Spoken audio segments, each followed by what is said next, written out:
At times, it's important for me to acknowledge that even though my intent is to provide the most accurate and best information at all times, it's just as prudent for me to be transparent when things are the opposite. And this, admittedly, is one of those times. Unfortunately, a few years back, I published a video suggesting that using smaller plates leads to less food consumed, thus better chances of you losing weight. The claim was a staggeringly high calorie reduction of 22%, which I arbitrarily stated that you can theoretically lose up to 48 pounds in a year simply by changing the size of your plates.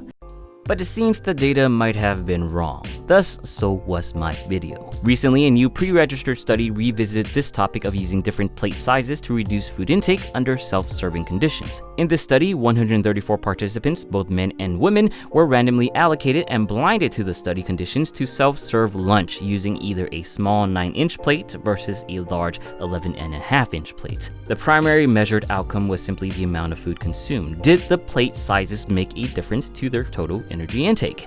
This time around, the results suggest that plate sizes don't really do much. People using an 11.5-inch plate consumed on average 644 calories. People using the smaller 9-inch plate on average consumed 625 calories, a 19-calorie difference.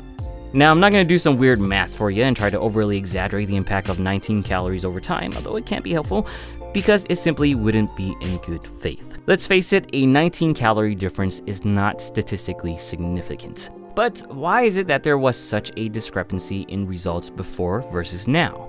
Apparently, a large portion of previous studies on this matter came from the researchers at the Cornell University Food and Brand Lab, researchers that also authored the previous study I referenced in my older video. Unfortunately, in recent years, these researchers have come under fire for possible scientific misconduct. Misconduct so bad that some of their studies were retracted from publication, including their study on tableware size. Needless to say, these studies were no longer valid, and this new study further refuted its findings. Ultimately, I was wrong, and I do want to apologize for this issue.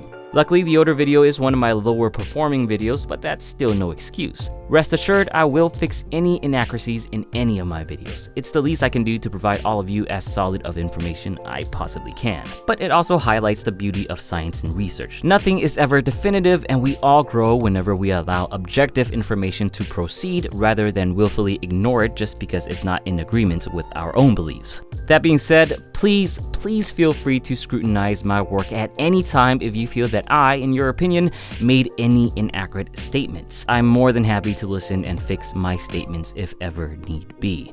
And I really do appreciate all of you guys that do trust me, and I hope videos like this would only further show my commitment to being honest and providing good information to you.